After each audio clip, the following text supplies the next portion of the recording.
While everyone's been distracted by Valve's recent updates releasing gimmicky charms and a failed workshop map, a silent trend is emerging in the CS2 market related to the one safe investment that everyone unanimously believes is a good idea. And if you're holding on to cases right now, you need to hear this video. Welcome to this week's market report. Cases are slowly falling out of favor in the CS2 market. Over the past month, demand and prices for cases has fallen by nearly 25% when looking at Skinport sales data. And there seems to be no end to this collapse either. And if we take a step back and think about the role that the case or the container plays in the CS2 economy, it's easy to see why this trend is emerging. Containers, which is the language I'll use moving forward in this video, consists of cases and sticker capsules. These have historically been the sort of safe investment into the CS2 market. A year or two ago, the number one advice you would see on market forums or on X would be to buy cases, put them in a storage unit, and forget about it for a few years. And you can safely assume that the market is going to rise because supply is limited. But let's be real, over the past summer, the entire CS2 market has been a mess. Pump and dumps are everywhere. New items based on Valve's experimentation are being introduced into the market en masse. There's massive price swings happening, and really it's just been a nightmare for anyone looking for a safe asset to invest in. And all this chaos from this past summer, I believe, has caused fear in the market. People are looking at their once safe investments like cases or sticker capsules, and they're cashing them out even at a loss. They're either exiting the market entirely or chasing the next stupid pump and dump. I think the core belief that cases are a safe, steady investment is being shattered. But another major contributing factor beyond everything we've talked about so far is the development that the items in the Armory Pass will be rotated in and out. This unlocks a whole new world of skins that have the same fundamental principles as containers. They'll be available in mass for a limited time, and then slowly supply will restrict. Before this latest update, even 3 weeks ago, you can go through old Reddit threads, and it seemed like the items in the Armory Pass were going to be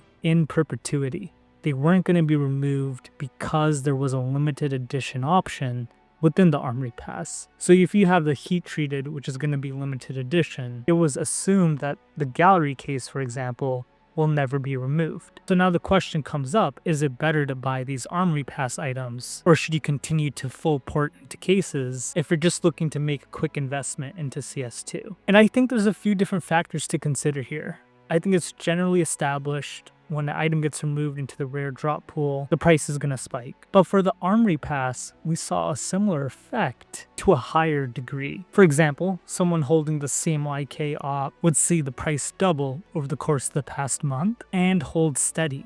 While the gallery case, which was removed in a similar time frame as the op, saw a similar increase in price. It nearly doubled, but it no longer holds that price. It's fallen significantly from its original peak.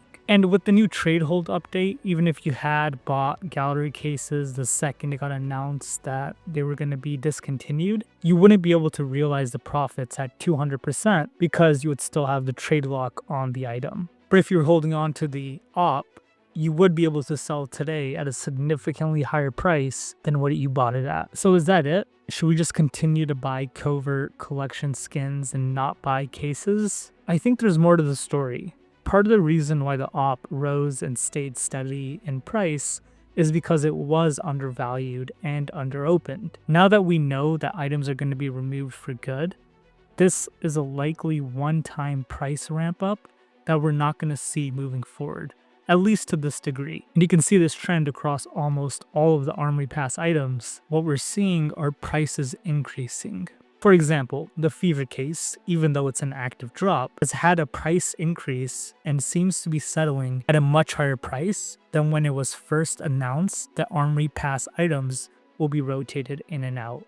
I made a short on this, but Be the Monster AK skin. It's on a similar boat where the price has steadily risen, and it seems that the entire market is correcting the price of Armory items to ensure that we now account for this item being a limited time item. So getting to the meat of the matter, does this mean you shouldn't carry CS2 cases and just hold on to Armory items? Well, no. I think there's one thing that cases can offer you that you can't get from Armory items: golds. So far, knives and gloves remain locked behind cases. It's a nice niche for the cases to play in, where they're the only player that can offer these items. They're unique and distinct from Armory items, and regardless of the charms, stickers, or even agents that get into the Armory Pass, so long as cases remain the sole way to pull a gold, they're still a valuable investment asset. So in conclusion, I think we're going to start seeing higher prices for Armory skins moving forward, since we now know that these items are going to be removable, and there's going to be less of a spike the next time an item is removed from the Armory Pass. For example, the M4A1S Fade, when it is announced that it's discontinued, I don't think it's going to jump 100% in price like the AWP did. And I think cases still command a premium over the Armory Pass items because they are the only way to get golds. So am I crazy? Is this case crash actually just a massive buying opportunity? Are you selling? Are you buying? This might be the most important debate in the CS2 market right now, so I want to know what side you're on in the comments. Also, if you'd like to help the channel out for free, please make sure to like and subscribe. We're super close to 1,000 subscribers, and it's a huge milestone that we can hit before the end of this year. Thank you so much.